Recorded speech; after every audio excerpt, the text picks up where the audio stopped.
Today is going to be rough for many of you, problematic for some, challenging for most, and will quite possibly shake your theological view. We need to talk about Israel. Throughout the ages, we have continuously seen a pure hatred or anti-Semitic movements, propaganda, as well as agendas that were pushed. Although this hatred is not new, many Christians have developed a distaste for Israel, whether politics or Judaism itself, or even the actual Holy Land of Israel. The question that needs to be asked is why? Zechariah chapter 12, verses 1 to 2. The burden of the word of the Lord for Israel, saith the Lord, which stretches forth the heavens, and layeth the foundation of the earth, and formeth the spirit of man within him.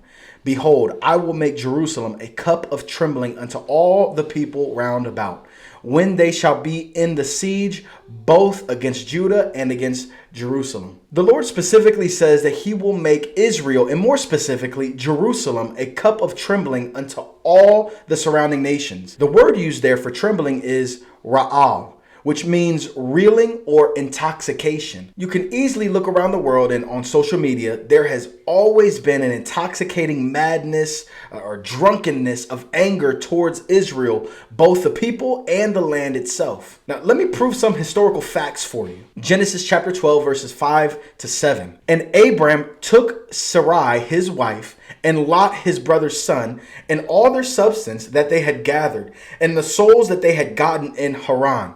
And they went forth to go into the land of Canaan, and into the land of Canaan they came. And Abram passed through the land unto the place of Shechem, unto the plain of Moreh. And the Canaanite was then in the land. And the Lord appeared unto Abram and said, unto thy seed will I give this land. And there builded he an altar unto the Lord, who appeared unto him. Now, a few verses up, the seed in which Abraham would become a blessing to all nations and families is referencing the Messiah, or Jesus, who is from the seed of Jacob, who is also called Israel. Now, more importantly, the land of Canaan, which is the historical name which preceded Israel, God says he gives the land to who?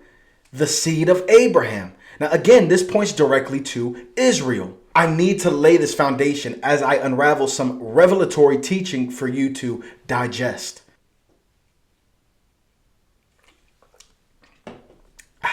The land of Canaan has been given to Israel by God. No Christian should be asking, why can't we just divide the land, half for Israel and half for Palestine? Well, it's because God has given the land to Israel. Joel chapter 3, verse 2.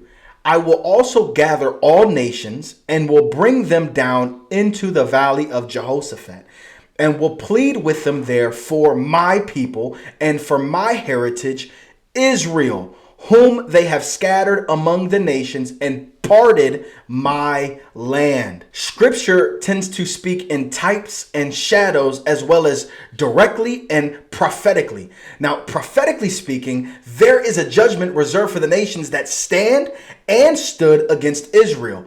As a type or shadow, any nation that declares war or openly stands against Israel, types of judgments happen to them. Now, before I go there, because I'm getting ahead of myself, I want you to see things for what they are. In May of 1948, Israel becomes a nation once again.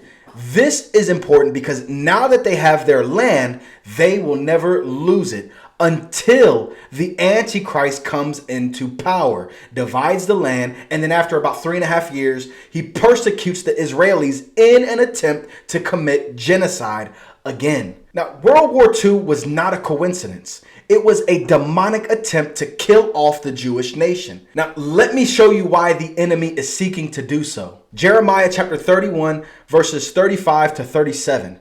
Thus saith the Lord, which giveth the sun for a light by day, and the ordinances of the moon and of the stars for a light by night, which divideth the sea when the waves thereof roar. The Lord of hosts is his name. If those ordinances depart from before me, saith the Lord, then the seed of Israel also shall cease from being a nation before me forever. Thus saith the Lord, if heaven above can be measured, and the foundation of the earth searched out beneath, I will also cast off all the seed of Israel for all that they have done, saith the Lord. So we have an immeasurable universe, a moon that directly impacts the tide of the ocean that will not be moved, an earth upon which no foundation is found as we seamlessly float in the middle of space in a consistent orbit. And to those facts, Israel will never be cut off or cease from existing. Now, if Israel would cease to exist, God would then be made a liar.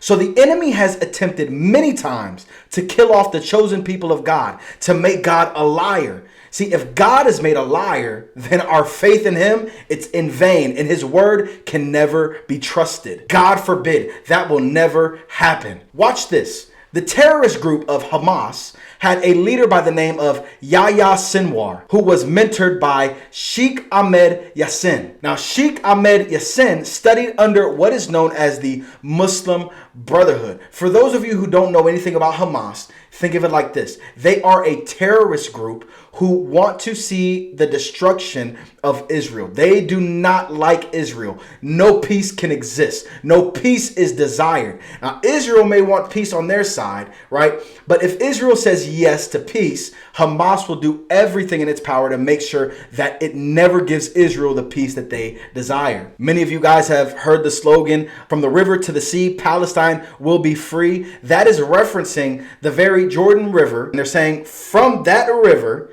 all the way to the sea, Israel should not exist and Palestine will be a recognized country. So that saying is saying no more Israel, only Palestine. We want to see Israel destroyed and we want Palestine to stand alone. Now, let's get back on topic. Yasser Arafat, who once was a prominent Palestinian political leader who served as the chairman of PLO and was the first president of the Palestinian National Authority, his mentor was Haj Amin al-Husseini, who was a Palestinian nationalist, as well as the leader of the Muslim Brotherhood. He is better known as the Mufti. Now stay with me, I'm going somewhere. 2 months after Hitler took power in Germany, the Mufti met with the German consul in support of the Nazis' anti-Jewish policies. In 1939, the Mufti highly supported the Nazis, hoping to secure their support for Arab nationalism by spreading Nazi propaganda. Now, in return, he received financial support from Berlin as well as Italy. Now, around 1941, there was a 4-year period where the Mufti resided in Berlin, receiving a large salary and worked closely with top Third Reich officials. November of 1941, the Mufti was invited by Adolf Hitler to his office in Berlin. Now, this is where the Mufti told Hitler that they were natural friends as their enemies were all the same, predominantly speaking, the Jews. After World War II ended, the Mufti fled to Egypt, where he received a hero's welcome. Now, the Muslim Brotherhood's founder, Hassan Ali Banna,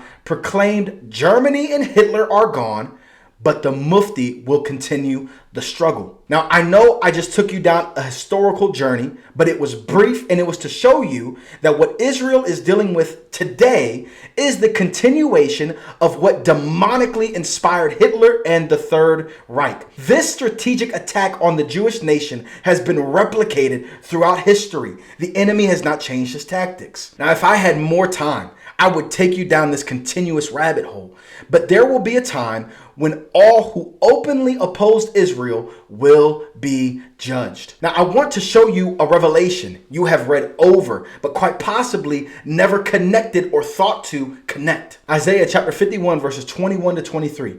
Therefore, hear now this, thou afflicted and drunken, but not with wine. Thus saith thy Lord, the Lord, and thy God that pleadeth the cause of his people. Behold, I have taken out of thine hand the cup of trembling, even the dregs of the cup of my fury.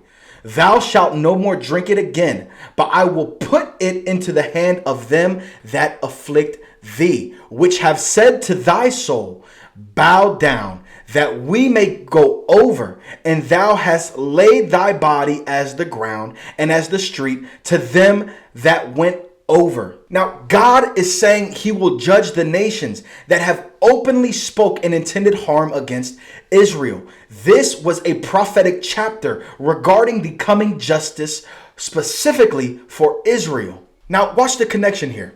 Matthew chapter 25 verses 31 to 40. When the Son of Man shall come in his glory, and all the holy angels with him, then shall he sit upon the throne of his glory, and before him shall be gathered all nations, and he shall separate them one from another, as a shepherd divideth his sheep from the goats. And he shall set the sheep on his right hand, but the goats on the left.